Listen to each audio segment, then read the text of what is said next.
ಹಾರ್ದಿಕ್ ಪಾಂಡ್ಯ ಮತ್ತು ದೇವದತ್ ಪಡಿಕಲ್ ಅವರ ಬ್ಯಾಟಿಂಗ್ ಆರ್ಭಟಕ್ಕೆ ದಾಖಲೆಗಳು ಧೂಳಿಪಟವಾಗಿವೆ. ಇನ್ನು ಹಾರ್ದಿಕ್ ಪಾಂಡ್ಯ ಮತ್ತು ದೇವದತ್ ಪಡಿಕಲ್ ತೋರಿದಂತ ಒಂದು ಅಬ್ಬರದ ಬ್ಯಾಟಿಂಗ್ ಪ್ರದರ್ಶನಕ್ಕೆ ಬೌಲರ್ಸ್ ಗಳಂತೂ ಕಡಗಡ ನಡಿಗೆ ಹೋಗಿದ್ದಾರೆ. ಹಾಗಾದ್ರೆ ಹಾರ್ದಿಕ್ ಪಾಂಡ್ಯ ಮತ್ತು ದೇವದತ್ ಪಡಿಕಲ್ ತೋರಿದಂತ ಒಂದು ಬ್ಯಾಟಿಂಗ್ ಅಬ್ಬರ ಹೇಗಿತ್ತು, ಹಾಗೆಯೇ ಇವರಿಬ್ಬರು ಯಾವೆಲ್ಲ ದಾಖಲೆಗಳನ್ನ ನಿರ್ಮಿಸಿದ್ದಾರೆ ಎಂಬುದರ ಡೀಟೇಲ್ಸ್ ಅನ್ನ ಈ ವಿಡಿಯೋದಲ್ಲಿ ನಾವು ನಿಮ್ಮ ಜೊತೆ ಶೇರ್ ಮಾಡಲಿದ್ದೇವೆ. ಈ ಸುದ್ದಿಯ ಡೀಟೇಲ್ಸ್ ಅನ್ನ ಕೊಡುವುದಕ್ಕಿಂತ ಮುಂಚೆ ನೀವು ಟೀಮ್ ಇಂಡಿಯಾದ ಅಭಿಮಾನಿಗಳಾಗಿದ್ದಲ್ಲಿ ಈ ವಿಡಿಯೋಕ್ಕೊಂದು ಲೈಕ್ ಮಾಡಿ. ಹಾಗೆಯೇ ಜನವರಿ 11ರಿಂದ ಭಾರತ ಮತ್ತು ನ್ಯೂಜಿಲೆಂಡ್ ತಂಡಗಳ ನಡುವೆ ಆರಂಭಗೊಳ್ಳಲಿರುವ ಏಕದಿನ ಸರಣಿಯನ್ನ ಟೀಮ್ ಇಂಡಿಯಾ ಗೆದ್ದುಕೊಳ್ಳುತ್ತದೆ ಅಂತ ನಿಮ್ಗೆ ಅನ್ಸುತ್ತದೆಯೋ ಅಥವಾ ಇಲ್ಲವೇ ನಿಮ್ಮ ಅನಿಸಿಕೆಯನ್ನ ತಪ್ಪದೇ ಕಮೆಂಟ್ ಬಾಕ್ಸ್ ಅಲ್ಲಿ ತಿಳಿಸಿ. ಕೂಡ ವಿಜಯಜೇರಿ ಟ್ರೋಫಿಯಲ್ಲಿ ಕರ್ನಾಟಕ ಮತ್ತು ತ್ರಿಪುರಾ ತಂಡಗಳ ನಡುವೆ ನಡೆದಂತಹ ಪಂದ್ಯದಲ್ಲಿ ಟಾಸ್ ಅನ್ನ ಗೆದ್ದಂತ ತ್ರಿಪುರಾ ಮೊದಲು ಫೀಲ್ಡಿಂಗ್ ಅನ್ನು ಆಯ್ಕೆ ಮಾಡಿಕೊಂಡಿತು. ಇನ್ನು ಟಾಸ್ ಸೋತು ಮೊದಲು ಬ್ಯಾಟಿಂಗ್ ಇಳಿದಂತಹ ಕರ್ನಾಟಕ ಒಂದು 2 ಅಂತ ಆರಂಭವನ್ನು ಪಡೆಯಲು ವಿಫಲವಾಯಿತು. ಕರ್ನಾಟಕ ತಂಡದ ನಾಯಕ ಮಯಾಂಕ್ ಅಗರ್ವಾಲ್ ಕೇವಲ 5 ರನ್ ಹೊಡೆದು ಔಟ್ ಆದರೆ ಕರುಣ್ ನಾಯರ್ ಈ ಪಂದ್ಯದಲ್ಲಿ ಡಕ್ಔಟ್ ಆದರು. ಒಂದು ಹಂತದಲ್ಲಿ ಕರ್ನಾಟಕ 6 ರನ್ಗಳಿಗೆ 2 ವಿಕೆಟ್ ಅನ್ನು ಕಳೆದುಕೊಂಡು ದೊಡ್ಡ ಮಟ್ಟದಲ್ಲಿ ಸಂಕಷ್ಟಕ್ಕೆ ಸಿಲುಕಿತ್ತು. ಈ ಹಂತದಲ್ಲಿ ಕರ್ನಾಟಕ ತಂಡದ ನೆರವಿಗೆ ಬಂದಿದ್ದು ದೇವದತ್ ಪಡಿಕಲ್ ಮತ್ತು ಸ್ಮರಣ್ ರವಿಚಂದ್ರನ್.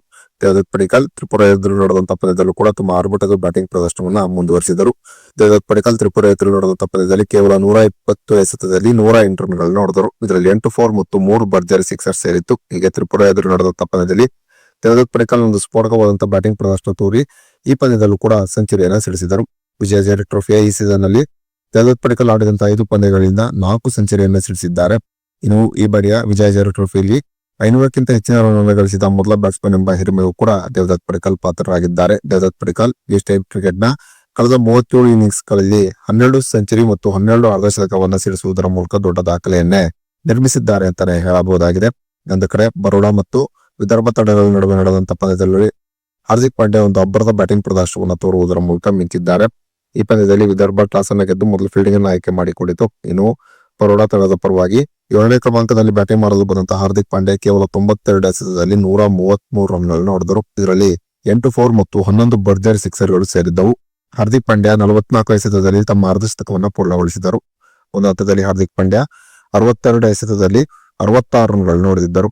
ಇನ್ನು ವಿದರ್ಭ ತಂಡದ ಪರವಾಗಿ 39ನೇ ಓವರ್ನ ಬೌಲಿಂಗ್ ಮಾಡಲು ಬಂದಂತಹ ಪಾರ್ಥ್ ಕಡೆ ಓವರ್ನಲ್ಲಿ ಹಾರ್ದಿಕ್ ಪಾಂಡ್ಯ 34 ರನ್ಗಳನ್ನು ಹೊಡೆದರು. ಹೀಗಾಗಿ ಹಾರ್ದಿಕ್ ಪಾಂಡ್ಯ 68 ಎಸೆತದಲ್ಲಿ ತಮ್ಮ ಶತಕವನ್ನ ಪೂರ್ಣಗೊಳಿಸಿದರು.